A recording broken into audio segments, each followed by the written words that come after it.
Hi, and welcome. You're listening to the X22 Report. My name is Dave, and this is episode 3895BN. Today's date is April 30th, 2026, and the title of the episode is Deep State is in full-blown panic mode. Trump sends a message. Fear not, Patriots are winning.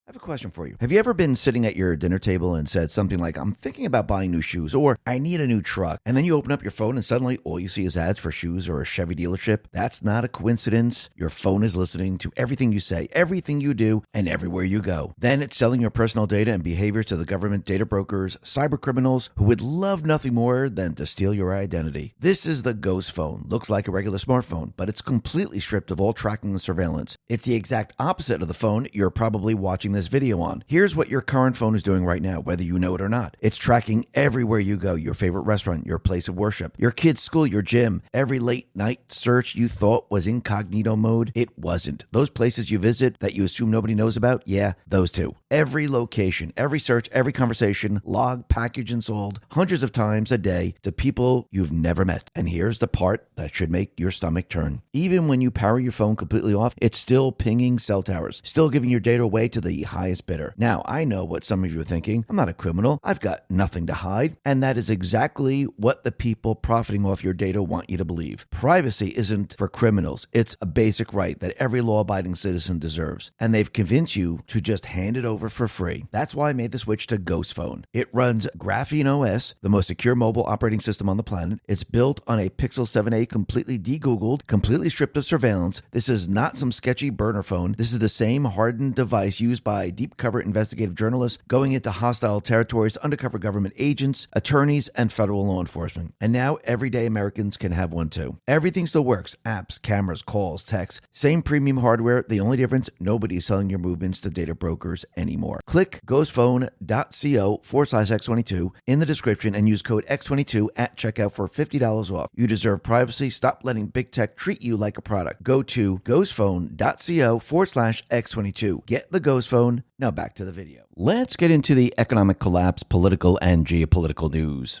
Now, the deep state, the corrupt politicians, big tech fake news, the puppet masters, you can see the deep state, they're in full-blown panic mode.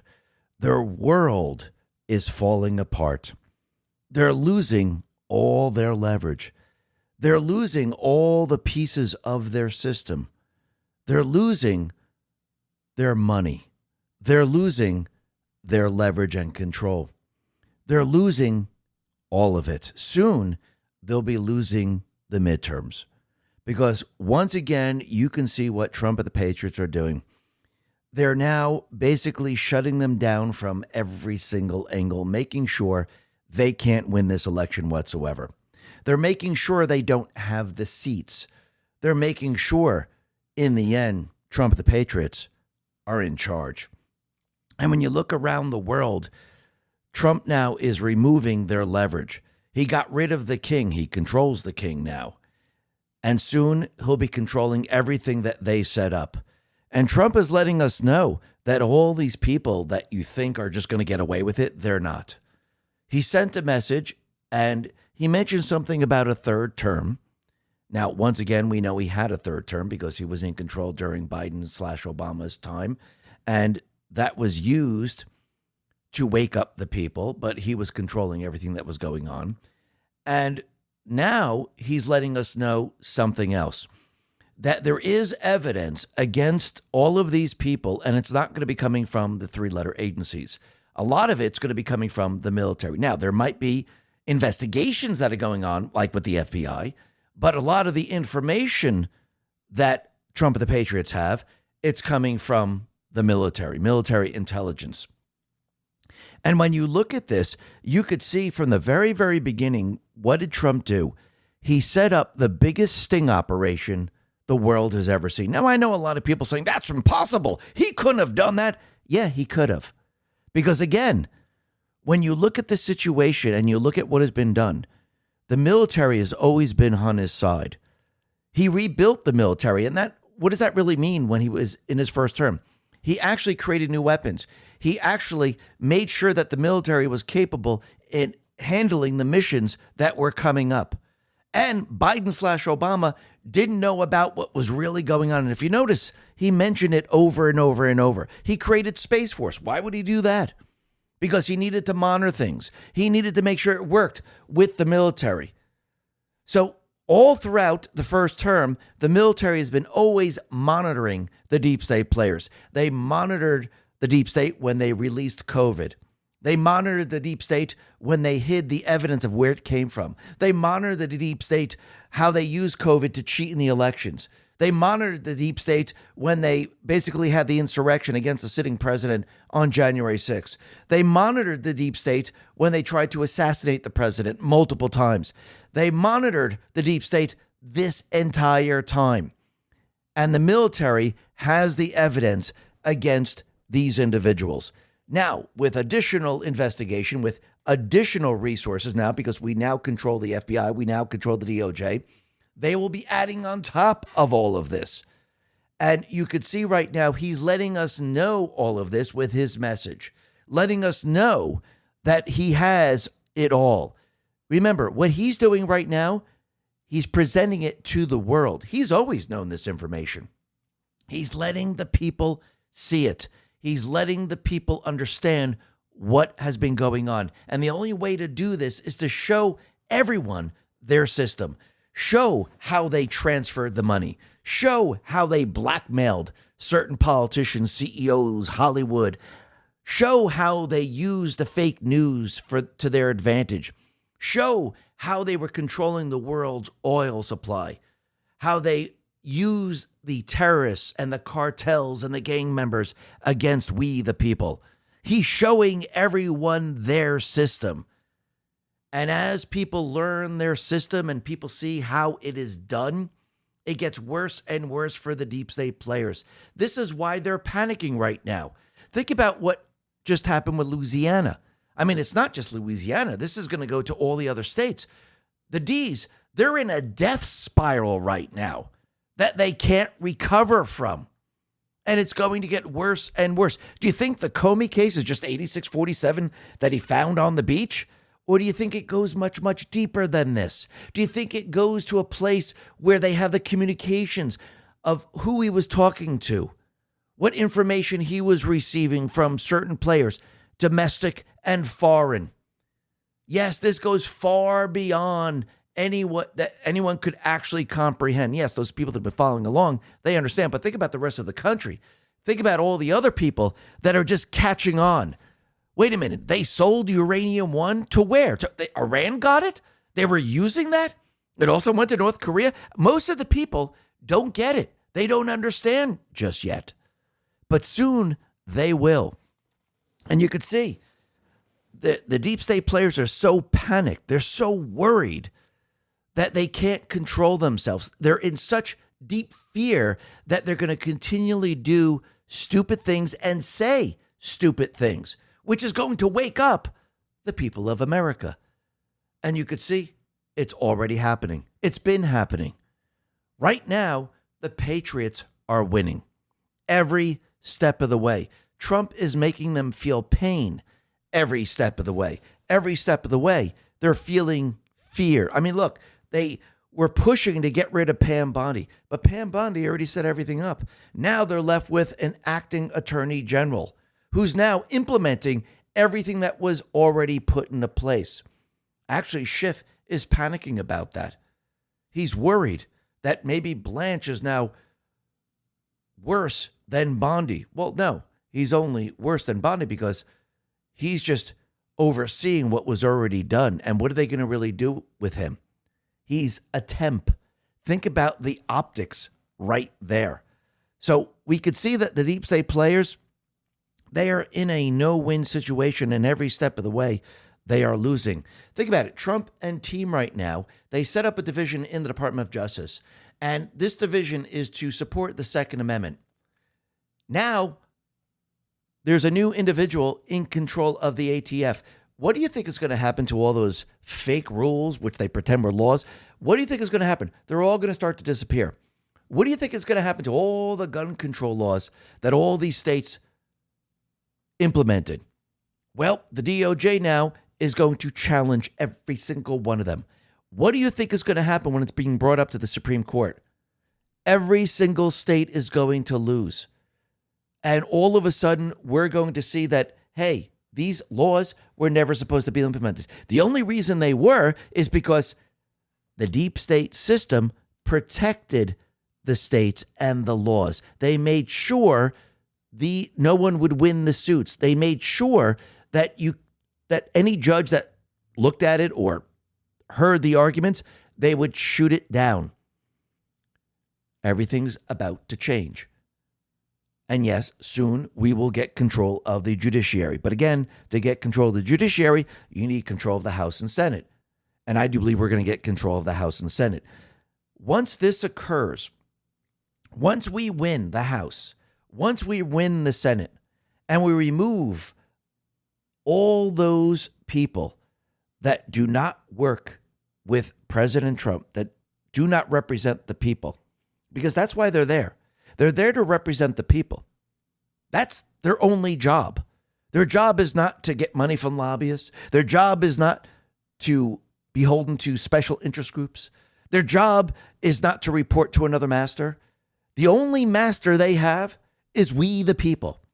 Their only job is to do everything in their best interest to support, defend, and help the people in their districts. That's it. That's their job. It's not to go to restaurants. It's not to go to their own gym. It's not to go play golf. This is their job, period, the end, that's it. If they can't do that job, we don't need them. Now, what's very interesting is that we have this individual out in California, Los Angeles, Spratt, and he is running to be, I guess, the mayor of LA because his house burned down. And he said something very interesting, that he would like to create an app. And this app would actually allow people to rate their representative. They can go through their towns. Oh, look, tents. Oh, look, crap on the street. Oh, look, they get an F for this. I think this is actually a pretty good idea. I think this is pretty cool because then the people then can rate their specific representatives on the job they're doing in their small little town. And again, if someone tries to access this outside where they're, you see an IP or something from outside, you're pretty much going to know. I mean, X is doing a very good job in actually controlling that. And I think this can be controlled that way too. So I do believe this might be something what we might want to look into later on, not just for LA, but I think maybe the whole country. So this way, people in their towns, in their districts, can actually rate the politicians. And if they get a poor rating, everyone sees it. Everyone knows it. And they see the pictures. They see what's being reported on. They see it all. But we'll have to see how that plays out. But I do believe in the end, what we're seeing right now is the biggest transition from the old guard to the new guard. And every step of the way, Trump, the Patriots, they're winning. And we're also winning with those people that are attacking individuals that like to report on the protest against ICE. We mentioned this yesterday that 2 or 3 individuals were basically brought up on charges who attacked Savannah Hernandez. And it turns out that Chris Page and Diana Ostrowski will all be facing federal charges for assaulting Savannah Hernandez. So we could see at this point in time that these individuals are going to be charged. FBI Director Kash Patel says, confirming. Today, 3 individuals have been indicted on charges of assaulting TPUSA reporter Savannah Hernandez. When recent video of individuals assaulting Savannah surfaced out of St. Paul, Minnesota, the FBI immediately engaged and led the investigation this week, landing federal charges supported by our great partners of the Department of Justice, led by AG Todd Blanche. Above all, we are thankful that Savannah is okay. Let this be a message to others who may try something similar. This FBI will find you. Absolutely. And this is what the FBI is supposed to be doing. And think about it. Go back a little bit in time. Was the FBI doing this before Kash? Absolutely not. Everything has changed. We're looking at FBI 2.0. We're looking at DOJ 2.0. We're looking at CIA 2.0. We're looking at DHS 2.0. They're not in control of these agencies. It's not the same old, same old. Everything now is changing. Now, we got to go back a little bit in time because it looks like Biden back in 2021 or so, he signed a law requiring the National Highway Traffic Safety Administration to issue a federal safety standard for advanced impaired driving prevention technology in new passenger vehicles. And this is called the car kill switch, which means and this is going to happen in cars that are built in 2027 and beyond. All the older cars, they're grandfathered in, so you don't have to do anything with those. So in 2027, when you get into the car, the AI model, whatever they're going to use, is going to detect if you're okay to drive. Are you drunk? Are you coherent? Can you drive? Well, this reminds me of what they wanted to do with weapons, where it would actually, when you grab a weapon, it would know it was you, and it would release the weapon, and you'd be allowed to fire it, which is very, very dangerous. Because once again, if something should go wrong and you're in a life-threatening situation and all of a sudden you can't fire your weapon, you're screwed. The same thing with a car. Think about this for a second. What happens if there's other reasons why your eyes are bloodshot? What happens if there's other reasons why you look a little woozy or something's wrong and maybe you're trying to escape? Representative Keith Self says, imagine a woman fleeing an attacker and her car won't start because it thinks she's impaired. Imagine a farmer injured on the job. His truck won't start because it thinks he's drunk. These are the unintended consequences of the kill switch mandate. Kill the kill switch, and I do believe it should be killed. No one should be telling you, especially a computer, if you should drive or not drive. It doesn't know your circumstances. It doesn't know what's really going on. And as we can see with AI today, you can actually speak to AI and actually change AI's mind. Actually, it doesn't really have a mind, but its beliefs. So if you could do this with AI right now, what do you think is going to happen in your car? And what happens if AI all of a sudden says, hey, you know something? I'm detecting something. This doesn't seem right, and it just stops your car. I mean, there's a lot of things that can go wrong. And personally, I don't want anyone or any system telling me I can drive or I can't drive or I can't start my car up. Because again, the system doesn't know your situation. Just like with a weapon, where how to detect if you're the owner of the weapon. Because again, if something should go wrong, or maybe your hands are sweaty or something's going on, it could be life-threatening. The same thing with an automobile. And we know the real reason for all of this. It's about shutting down the car when the deep state wants to shut it down. This is why they want a kill switch. Why do you think they want a central bank digital currency? Why do you think they want control over all your electrical devices? Because again, they can then shut down things they don't want you to operate, just in case you're not in line with their political narrative. So once again, we know why they want to do it. And in the end, I think this should be shut down. Now, again, do we need the House and Senate right now to do this? It's starting to seem that way. So I do believe when we win the House and the Senate, this should be reversed right away. But let's see how this all plays out. Now, the other thing, like we just mentioned, is that the DOJ right now, under Trump, they have just unleashed a massive Second Amendment overhaul. 34 new reforms slash red tape for gun owners, dealers, and small businesses. And remember that whole thing with the pistol brace? Well, it looks like they're going to be repealing that one. And there's a lot of other things that they're going to do. When it all comes down to it, the ATF should not issue rules that are laws. Because again, the ATF does not make laws. Congress makes laws. And the ATF shouldn't have the ability to create a rule saying that, hey, you must follow this or you're going to be arrested. It's almost like the CDC coming up with a rule saying if you don't follow this rule of wearing a mask, you're going to be arrested. They don't have the authority to make a rule. Same thing with the ATF. And you have to think about why the deep state players did this.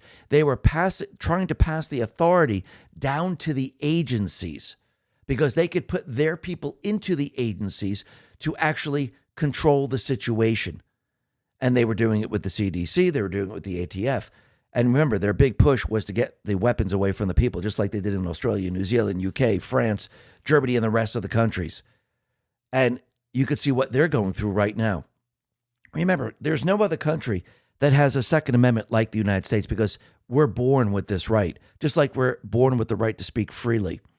We don't need a license to say these are the selected words that you could speak. And by the way, you can only say those words in certain locations. They tried to do it with the Second Amendment, with these ridiculous concealed carries. With, hey, you can't carry the gun in this location, but you can carry it in that location. It's absolutely ridiculous. The Second Amendment says shall not infringe. It says the right to bear arms, carry arms wherever you want. And once again, I think this is all about to change right now. Now, the other thing that we see, and this is very, very interesting, is that remember how the Prime Minister of Spain, who is now opening up their borders to bring in all the illegals they possibly can? Well, it seems that the young population of Spain, they're not really on board with this.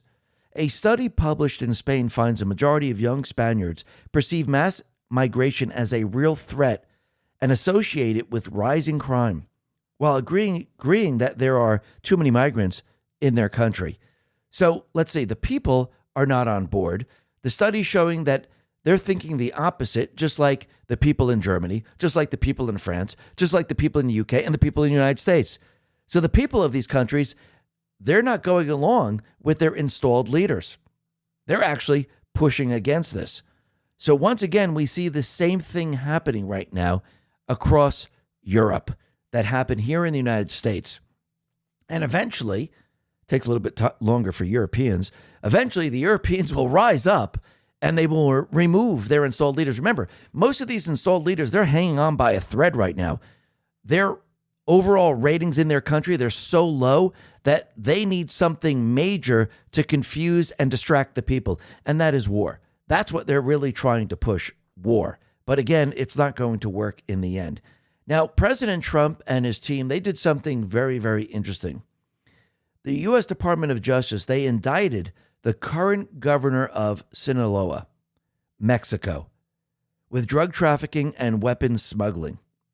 So the DOJ has indicted Mexican Governor Ruben Roca Moya, along with 9 current and former Mexican officials for participating in a corrupt and violent drug trafficking conspiracy with the cartel to import massive amounts of fentanyl, heroin, cocaine, methamphetamine from Mexico into the United States.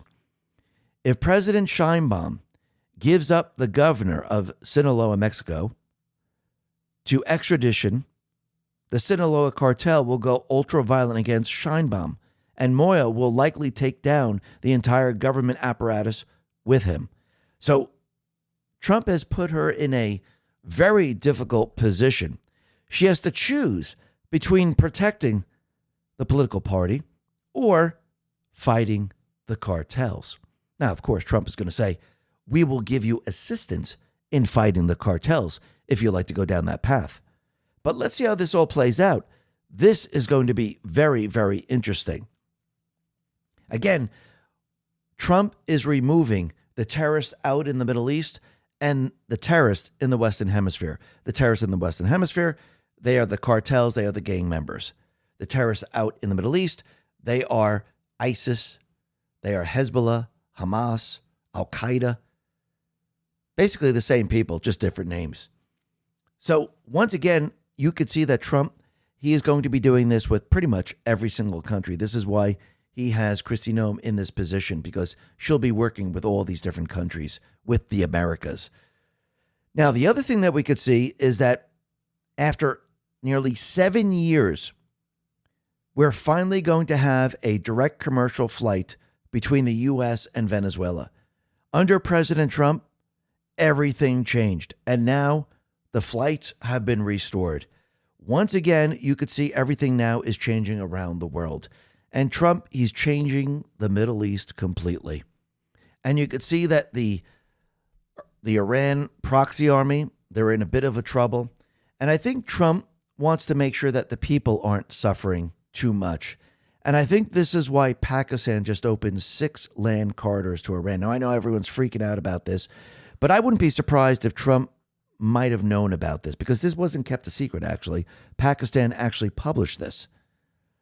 Jack Prandelli put this out and said 6 overland routes from Karachi, Gwardar straight to the Iranian border and multiple variants. Third country goods can now transit Pakistan to Iran by truck under customs oversight. 3,000 plus containers were sitting stranded in Karachi, unable to sail because of Hormuz. So that is very, very interesting. So I know everyone's worrying about, hey, what happens if they're going to be bringing in weapons? What happens if they're going to be shipping oil out of the country?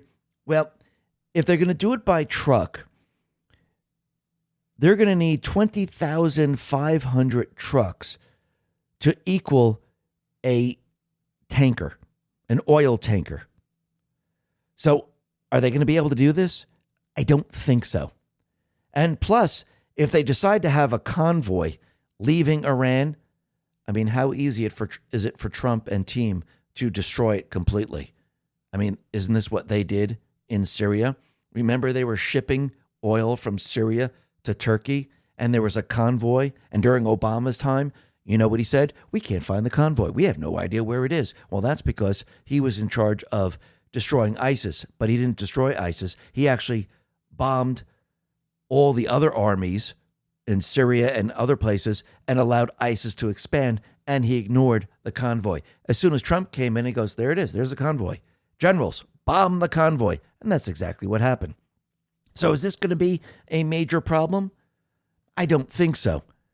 And Trump, he might even known about this already because the order is an official public Pakistani government notification. It's not a secret. So I wonder if they're bringing in supplies for the people. Maybe, maybe not. Let's see how this all plays out. This will be very, very interesting. Now, the other thing that we could see is that Percent says that the U.S. has seized nearly $500 million in Iranian crypto as Operation Economic Fury sends regime into a major, major crisis. And he also says we are freezing bank accounts everywhere. So it looks like the regime is having a very difficult time moving their assets out of the country. And you could see there's a lot of pressure on the old regime because it is the old regime. A new regime will be coming in, one that's going to work with President Trump. So the deep state players, they're doing whatever they possibly can to keep the old regime in power. And I do believe they're instructing them not to hand over anything and do not surrender. But we'll see how long they can go with their country completely and utterly imploding. Because once again, the people are going to know, if this is true, that Trump and his administration have been bringing in the food for the people. But let's see how this all plays out. This will be very, very interesting. The other thing that we could see is that as of right now, Merz, he is having a very difficult time. Right now, only 18% of German citizens are satisfied with Merz. And remember, all these installed individuals, the morons, they have very, very low poll numbers. The people are not on their side. But what's very interesting is that German Chancellor Merz said Iran's leadership was humiliating the United States in an unusually abrupt rebuke over the conflict, saying that Trump has no strategy whatsoever. So that's very, very interesting. Why would they be sticking up for Iran? Why would they think that Iran has the upper hand and they're humiliating President Trump? Let's see. Their leadership has been destroyed. They have no weapons. They have no navy. Trump closed the Strait of Hormuz. Their oil, they don't know what to do with it. Soon they're going to have to shut down things. They don't have any leverage. They have nothing. Trump is just sitting there going, I got nothing to worry about. We're not using our bombs. We're not using our weapons. This is fantastic. I'll just sit it out as long as it takes. It makes no difference to me. And by the way, the UAE is no longer part of OPEC. Saudi Arabia is going to be pumping the oil from east to west. The UAE is going to be shipping the oil in a different direction. Ships will be able to pick it up in different locations. And we're going to see other countries start to remove themselves from OPEC. So actually, this will allow them to pump a lot more than before. Soon, the strait will be insignificant. No one will need it. No one will need your oil. Plus, as your oil system shuts down, you'll have no oil to give anyhow. So let's see. Who has the upper hand? Who's being humiliated? Oh, no, that's Iran. But why did he say it? Why is he on Iran's side? Think about this for a second. Trump responded, the Chancellor of Germany, Friedrich Merz, thinks it's okay for Iran to have a nuclear weapon. He doesn't know what he's talking about. If Iran had a nuclear weapon, the whole world would be held hostage. I'm doing something with Iran right now that other nations or presidents should have done long ago. No wonder Germany is doing so poorly, both economically and otherwise. President DJT. And that's true. Manufacturers are leaving.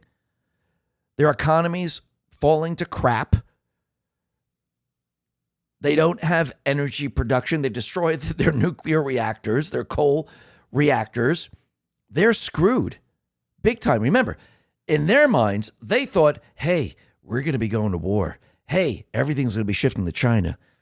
Hey, we're following the plan. But now Trump has stepped in and they're screwed big time. And right on schedule, Trump is already letting everyone know that, hey, you know something? Since Germany, Italy, Spain, UK, and the rest, they all acted like this, maybe we'll start removing our troops from the area. Let them fend for themselves. You think they're panicking right now? Absolutely. Trump says the United States is studying and reviewing the possible reduction of troops in Germany, with a determination to be made over the next short period of time. Thank you for your attention to this matter, President DJT. He also mentioned removing the troops from other countries. You want to play the game? Well, let's play the game. He'll remove the troops, and then they'll have to actually bring in their troops to fight the war that they want to start. And this is going to be a complete and utter disaster for them. No more money, no more troops, nothing. Then Trump, he put this up on Truth. It says the Strait of Trump, because he controls the strait right now. He insures the ships and he controls the strait. Iran does not. The deep state players do not. Nobody does except for Trump and we the people. Game over. And Trump, there's no rush whatsoever. He can wait this out because Iran is going to suffer. And Trump, he said something very, very interesting. He says Ukraine and Iran wars are maybe on a similar timetable. Now, why would he say that? Who is the common denominator in all of this? It looks like it's Russia. And I do believe he's going to be using Russia to actually end the war in Ukraine and basically force Iran to take Trump's deal. Tony Saruga put this out and said, Trump's geopolitical masterstroke. Putin offers May 9th Victory Day ceasefire as Trump declares Ukraine deal already close and relatively quick solution incoming. 1945, the Soviet Union and the Allies forge victory over Nazi tyranny on the battlefield, a shared triumph still commemorated as Victory Day. 2026, on the 81st anniversary of the epochal moment, President Trump and Putin have aligned on a temporary ceasefire in Ukraine to honor May 9th. In a substantive 90-plus minute call, Putin informed Trump of Russia's readiness to declare the pause for the holiday. Trump not only actively supported it, he revealed he suggested a little bit of a ceasefire and believes Putin might do that. Crucially, per both the Kremlin and White House readouts, Trump stated a comprehensive deal to end the conflict is now close at hand, achievable relatively quickly. He even prioritized Ukraine over deeper Russian involvement in Iran. End your war first. This is statesmanship echoing Churchill, Roosevelt, and Stalin's Grand Alliance, turning shared history into shared future. Realpolitik in its purest form, leverage, timing, and the art of the deal over endless attrition. Moscow's Red Square parade is already scaled back, no tanks, no heavy armor, amid security realities. Yet, the symbolic truce offers a ladder out of the fog of war. Skeptics call it a tactical optics. Visionaries see the inflection point where Victory Day commemorates not only past glory, but present wisdom. Kiev wants permanence. Wise but ceasefires forge the trust for lasting peace. The world holds its breath, dawn of diplomacy, or another fall spring. Peace through strength isn't rhetoric. It's a result unfolding before our eyes. Absolutely. And I do believe Putin is the key to all of this. And I think this is why, going way, way back, they never wanted Trump to speak to Putin. Because again, they needed Russia as the boogeyman. And Trump now is working with Putin to shut down what the deep state players have caused. Russia wasn't the boogeyman. The boogeyman is Europe. It's the deep state. It's the central bank system. That's the boogeyman. Because think about what they did to the world. Go back to 2020. They unleashed COVID on the world and made everyone believe there was a deadly pandemic across the world when there really wasn't. All they had to do is tell the truth. All they had to do is tell people to take ivermectin, hydroxychloroquine, zinc, D3, and you would be fine. 99% of the people would not have a problem. And those people that did get sick, all they had to do is take ivermectin or hydroxychloroquine. But again, they didn't do that. Because again, their mission was not to help the people. It was to hurt the people. And now the evidence is being produced on what they have done. Liz Churchill put this out and said, wild timeline. Obama, children should be vaccinated for COVID. Fauci, it's safe and effective for children. Johnson, they hid the data and children died. Kennedy, they're in a lot of trouble. Schmidt, Fauci's advisor, was indicted for destroying evidence. Think about this. Think about what we're learning now. And we knew this going back to 2020, that the vaccine was the bioweapon. Actually, that was the real pandemic. Because think about what's in the vaccine. They were giving you COVID and many other things. They're the ones who were spreading the pandemic through the vaccine. COVID was the cover story so they could use the vaccine to spread what they wanted. The Vigilant Fox put this out and said, Senator Ron Johnson reveals that not so rare and minor side effects uncovered by the new COVID vaccine safety monitoring method: Bell's palsy, cardiac failure, acute left ventricle failure, pulmonary infarction, sudden cardiac death, hypertensive emergency, basal ganglia stroke. Dr. Anna Sarfman warned earlier in 2021 that the FDA's existing system could hide safety signals due to flaw called masking. She proposed a newer method that corrected for this issue. And when applied, it uncovered dozens of statistically significant adverse event signals that were not being detected by the standard system. But instead of adopting the improved method, the FDA officials decided to scrap it. Internal communications show Dr. Zarfman was told to hold off on producing and sharing further analysis, and later to stop entirely. Officials raised concerns that her findings could create erroneous conflicts and fuel vaccine hesitancy. In a nutshell, health officials decided to let people die, buried devastating side effects because they were too afraid the data would stoke vaccine hesitancy. People should be going to jail for this. Absolutely. And you could see that all throughout this time period, Fauci was covering up everything, every step of the way.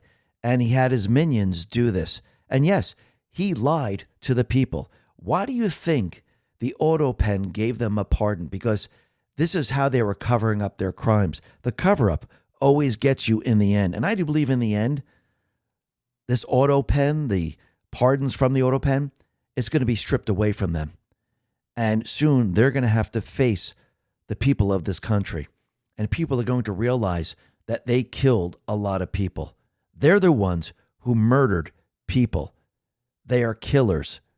And people are going to see this. Now, the other thing that we could see is that every step of the way, the deep state players, the rhinos, they've been trying to stop Trump from his nominations. And he's trying to confirm certain individuals, especially as the Surgeon General. And Trump, he let everyone know that for months, and he put this out, Senator Bill Cassidy of the great state of Louisiana, a very disloyal person whose Trump endorsement got him elected, but later voted to impeach Trump on what has now proven to be a total hoax and scam, has stood in the way of Robert F. Kennedy Jr.'s nominee, Casey Means, for the important position of U.S. Surgeon General. I nominated Casey, a strong Maha warrior, at the recommendation of Secretary Kennedy, who understands the Maha movement better than anyone, with perhaps the possible exception of me. Nevertheless, despite Senator Cassidy's intransigence and political games, Casey will continue to fight for Maha on the many important health issues facing our country, such as the rising childhood disease epidemic, increased autism rates, poor nutrition over medicalization, and researching the root causes of infertility and many other difficult medical problems. Casey, thank you for your service to our nation. President DJT. So think about it. They blocked Janet Neshwat, Casey Means, and now Trump has nominated a new nominee to be Surgeon General, Nicole Saphier. But first, Trump says this: hopefully all of the great Republican people of Louisiana, which I won big 3 times, will be voting Bill Cassidy out of office in the upcoming Republican primary. President DJT. So all those people out in Louisiana, remove Bill Cassidy. He's a fake, he's a phony, he's a rhino. Then Trump put this out. I am pleased to announce that I am nominating Dr. Nicole B. Saphier to be the next Surgeon General of the United States of America. Nicole is a star physician who has spent her career guiding women facing breast cancer through their diagnosis and treatment while tirelessly advocating to increase early cancer detection and prevention, while at the same time working with men and women on all other forms of cancer diagnosis and treatments. She is also an incredible communicator who makes complicated health issues more easily understood by all Americans. Dr. Nicole will do great things for our country and help make America healthy again. Congratulations, Nicole. Our country has long been waiting for you. President DJT. Hopefully, 3rd time's a charm, and let's see how this all plays out. Because again, you can see the deep state players, the rhinos, they're pushing against Trump every step of the way. But soon, this will all change. Because think about what Trump and the Patriots are doing. They're exposing the entire deep state system. And as more and more is exposed, they understand who the players are. It's the D's, it's the rhinos. It always goes back to them. And think about it. There's an investigation going on in Minnesota right now. Director Kash Patel went ahead and raided like 22 daycare centers. And Tim Walz is trying to convince everyone that he's going after the fraud. It's very difficult to go after the fraud when you are the fraud. But this is what he put out. Governor Walz said, if you commit fraud in Minnesota, you're going to get caught. And that's exactly what we saw today. We catch criminals when state and federal agencies share information. Joint investigations work, and securing justice depends on it. Well, DOJ Rapid Response says, you have been suing, not sharing. But while you're in a sharing mood, please do share. SNAP enrollment data so we can find the people stealing food from the needy families in your state. Voter rolls so we can ensure no dead people and only American citizens are voting in your elections. Access to all criminal aliens in your jails and prisons so we can protect your streets from violent crime. I don't think he's going to do that. But I think J.D. Vance pretty much sums it up. Nick sort of put this out, and this is what J.D. Vance says. This is like the arsonist trying to claim credit for the work of the fire department. Tim Walz let this fraud happen under his watch. Whether he was complicit directly himself or just turned a blind eye, we really did not get much help at all from the governor's office. And I wouldn't be surprised if he has his hand in the cookie jar and he was involved in all of this. But think about it. They raided 22 Somali daycare centers. Did you hear all the parents? I mean, there's reports everywhere that they don't know where to put their children. Oh, wait, that didn't happen. Not one parent is complaining about their kids no longer having childcare. Why? Because there were no children in the daycare centers. Remember, this was created going all the way back to Obama. This was their scam. Hey, you can go back to work. We're going to create daycare. We're going to take care of your children. No, it was a scam. Mamdani's doing the same thing in his city. We're going to use daycare centers. It's a gigantic money laundering operation. I think everyone should set their sights on New York next, which I do believe they already are. Now, the other thing that's very interesting is Mike Lee asked a simple question. Have you ever wondered why the U.S. government seems always to get bigger, more powerful, and more expensive, even when Republicans are in charge? Well, he answered this.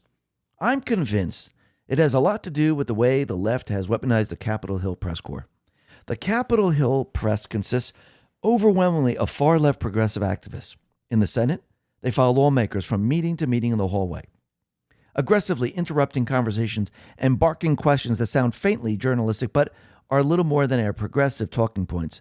Many of their questions seem far more designed to move lawmakers to the left and shame us when we don't, than to elicit information with any journalistic objectivity. It appears to be working, as Republican lawmakers routinely help Democrats enact Democratic priorities. Meanwhile, you essentially never see Democrats help Republicans enact conservative priorities. While it's difficult to prove the causal connection between the aggressive form of journalistic advocacy and Republican lawmakers' eagerness to advance the ball for Democrats, I'm firmly convinced that the left is getting its money worth out of this exclusive lobbying force, which has no significant conservative counterbalance. It's arguably the most effective lobbying force money can buy. And it seems like he might be right there. Very, very interesting. And you could see the deep state players, they're all up in arms because Comey was indicted and the senior advisor to Fauci was indicted. And they're panicking over all this. Actually, they're in a full-blown panic. And you could see the reporting for this is very, very different in the reporting of when Trump was indicted. Patriots Are Control put this out and said, MSNBC's Ken Dillian on the Trump DOJ indicting James Comey. This is a political weaponization of the Justice Department. Biden never did this. MSNBC's Ken Dillian on the Biden DOJ indicting Trump on 37 counts. This is the most devastating and powerful indictment I've ever seen. Ken Dillian is a political operative for the Democratic Party and the furthest thing from a legitimate journalist. Absolutely. And once again, you can see that Trump did this in a different way. He had the grand jury look at the information. The grand jury indicted, and they indicted because they looked at the documented evidence. They removed Pam Bondi, who set all of this up, allowed a temp AG to handle the rest. And he could say, listen, I had nothing to do with this. This is the grand jury. If you want to talk to anyone, talk to the grand jury. They saw the evidence. They indicted. The optics are absolutely incredible. And Schiff is out there saying that Blanche may be worse than Bondi because he's more competent. Or is it because he's an acting AG and he's not involved in it? So if they question him, think about this. If they go ahead and question him, what did you do? I did nothing. Did you give the evidence to the grand? Nope, I didn't. He had nothing to do with it. Think about this for a second. The optics are absolutely incredible right now. And think about James Comey. He's in a lot of trouble right now because I think this goes way beyond just those seashells in the sand. Paul Sperry says, DOJ sources tell me prosecutors are pursuing a forfeiture action in relation to James Comey's alleged felonies because they believe Comey posted the 86 Trump threat to also help drum up sales of a forthcoming book. Comey posted the image 5 days before the May 20th, 2025 release of his new crime novel. Controversy over the posting thrust Comey back into the headlines and drew potential book buyers to his Instagram and X accounts, where he heavily promoted the book. According to the Comey indictment, upon conviction, the defendant shall forfeit to the United States any property, real or personal, which constitutes or is derived from proceeds traceable to the said offense. So they're taking all the money that he earned from the book sales. That is interesting. Now, I do believe this goes way beyond just 8647. I do believe they use this to investigate. Awaken Outlaw says, more than likely, this is a holding charge, which is a prosecutorial tactic where authorities file a relatively minor or lesser charge against someone before later filing additional or superseding charges later. I do believe that's exactly what's happening. Trump, he put this out on Truth. He said the following: 86 is a mob term for kill him. They say 86 him. 8647 means kill President Trump. James Comey, who is a dirty cop, one of the worst, knows this full well. 8 miles out, 6 feet under. Didn't he also lie to the FBI about this? Absolutely. Trump goes, I think so. President DJT. And if you notice, he always tried to blame it on his wife. His wife was like, what does that mean? Is that an address? I don't know. I mean, he's trying to pretend that he had no idea. But as the director of the FBI working in law enforcement, you know exactly what this, he just wrote a crime book. I mean, really think about this for a second. So everyone knows he's lying. And they use this to actually investigate everything else. Storm Azariah put this out and said, interesting exchange just now at the DOJ press conference about the James Comey indictment for his 8647 post last year. AG Todd Blanche was pretty tight-lipped about the evidence they have on Comey, but he said that they are looking at devices, and there was a communication that was sent in this case. There's a communication that was sent allegedly in this case, and so that means that we have to look at the devices that was sent allegedly in this case. And so that means we have to look at all of these different things. Is he referring to the Instagram post itself? It feels like more than that, because it doesn't seem like a grand jury would indict him just for Instagram post. Plus, Blanche seems to reference that they have more evidence later in this clip. So whether there is a defense, as you just described, maybe, but the government will have evidence. I'm not going to talk about the evidence that we have. What do they have on Comey? I think they have all the communications. Sun Tzu says the DOJ did not indict Comey solely on the basis of the arrangement of the Seashells 8647. They indicted him based on what they likely found on his phone and other evidence which implicates him and shows that he intended to call for the assassination of President Trump. That evidence has not yet been revealed to the public. Yes. So basically, these are the lesser charges, but the actual charges behind the scenes, and this is why they charge him with these certain statutes, this is what they're going to be bringing up later on. Comey is screwed. Remember, they're removing the firewall. And think about what we said going way, way back. They had to clean out the agencies completely. This is why Dan Bongino was brought in to assist Kash in doing so. So basically, Bongino says, we're wiping all of it out, changing the FBI. The FBI now is going to be an organization that's going to go after criminals. Kash says virtually every major success you see out of the new FBI total today under President Trump is a direct result of Dan Bongino's work. He didn't have to do it, but he chose to step away from a lucrative career to serve. Now the new FBI is arresting bad guys at a record clip, communicating with the American people more than ever before, breaking down bureaucracies every day, and has an entirely new enterprise operation with more accountability mechanisms and better operations across the board. None of it would have been possible without his work. Thank you. So this is what they spent the last year in doing. Pam Bondi did the same exact thing. Chrissy Noem did the same exact thing. Ratcliffe is doing the same thing. It's all being done. Gabbard is doing the same thing. Because again, these agencies were put into place to protect the criminal syndicate. They were never there to work with the American people to go after actual criminals because they were the criminals. So the criminals were protecting themselves. Now they changed it all. Just like it's changing now in regards to the number of seats the D's have. It's all falling apart around them.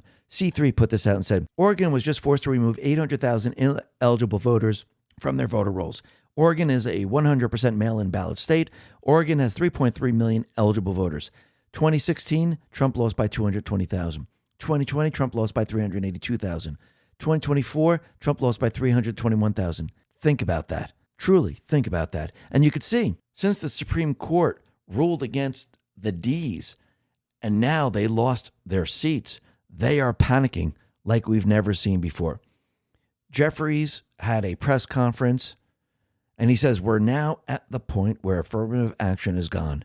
Diversity is gone. Equity is gone. Inclusion is gone. Actually, that's a good thing. Cynical Publius says, I speak Democrat. Allow me to translate.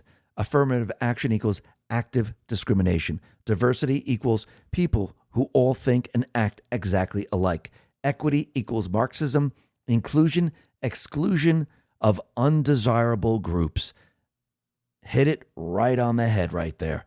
Absolutely incredible. And you see Barack Obama, he is panicking right now because, again, they're losing their leverage. And think about how Obama actually came into power. RNC Research put this out and said, Obama's gerrymander. President Obama may have propelled his political career forward by gerrymandering a Chicago district to include rich supporters. So he cheated to get elected.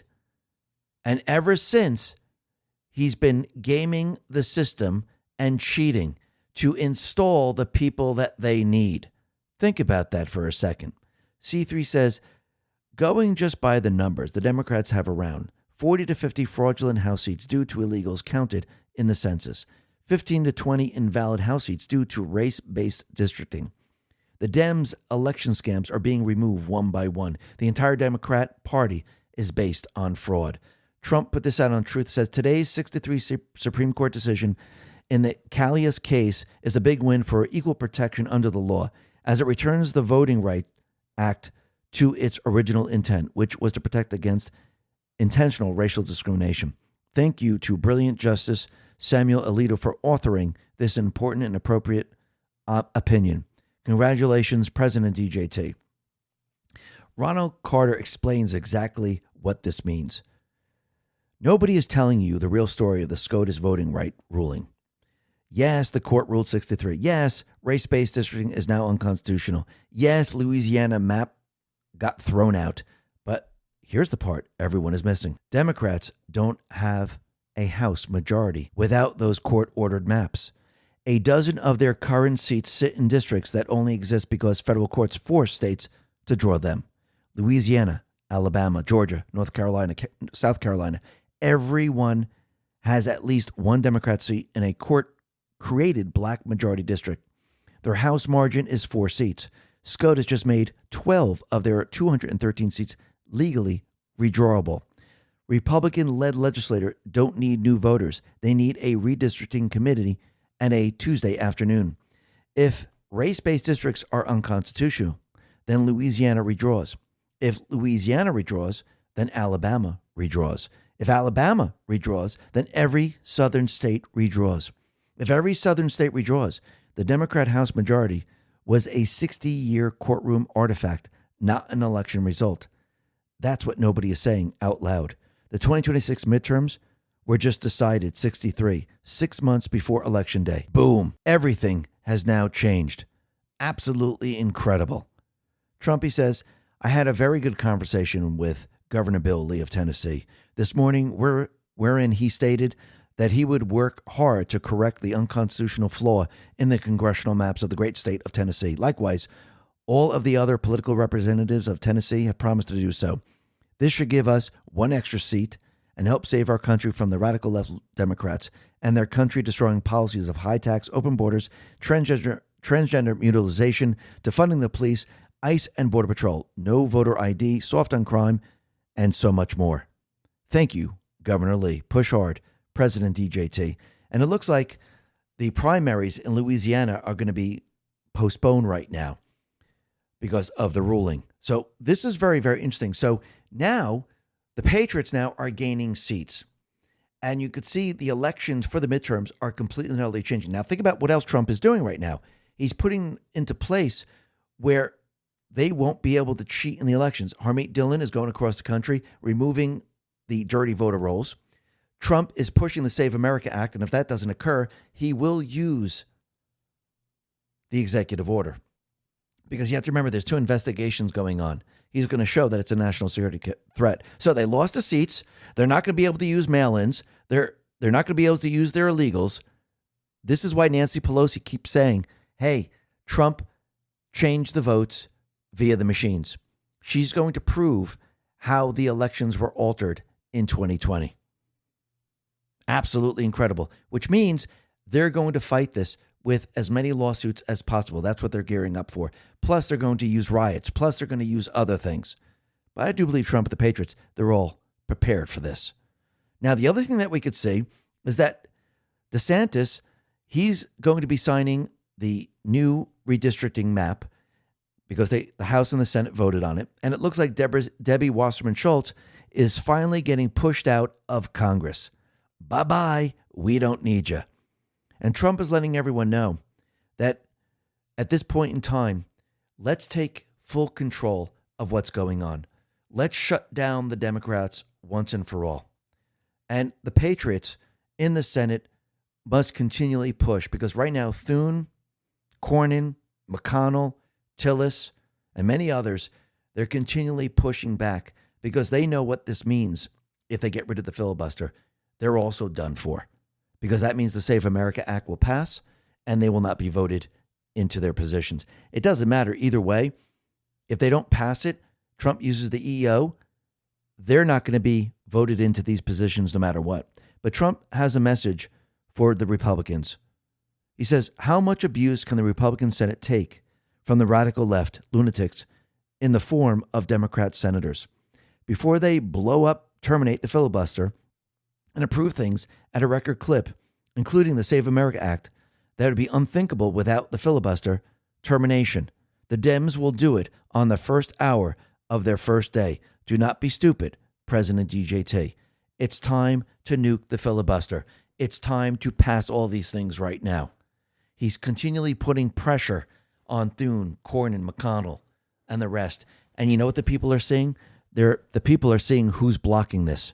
They know, because when he releases that executive order, the people are going to say, we're not voting for you.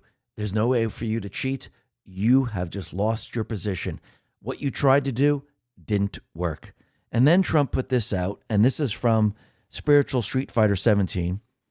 It says, and it's a picture of Trump, the storm is coming. Nothing can stop what is coming, and nothing can. Now, Trump, I do believe he sent us a message in his post on Truth to let us know where all of this is headed. He says anybody running for president or vice president should be forced to take a cognitive examination prior to entering the race. By doing so, we wouldn't be surprised at people like Barack Hussein Obama or Sleepy Joe Biden getting elected. Our country would be in a much better place.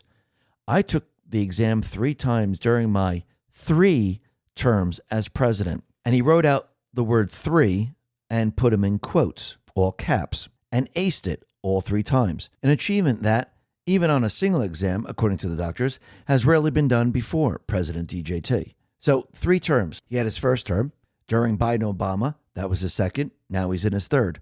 But why did he say 3 and not the number 3? Because I think that's pointing to post number 4, October 29, 2017. Some of us come here to drop crumbs, just crumbs. POTUS is 100% insulated. Any discussion suggesting he's even a target is false. POTUS will not be addressing the nation on any of these issues as people begin to be indicted and must remain neutral for pure optical reasons. To suggest this is the plan is false and should be common sense.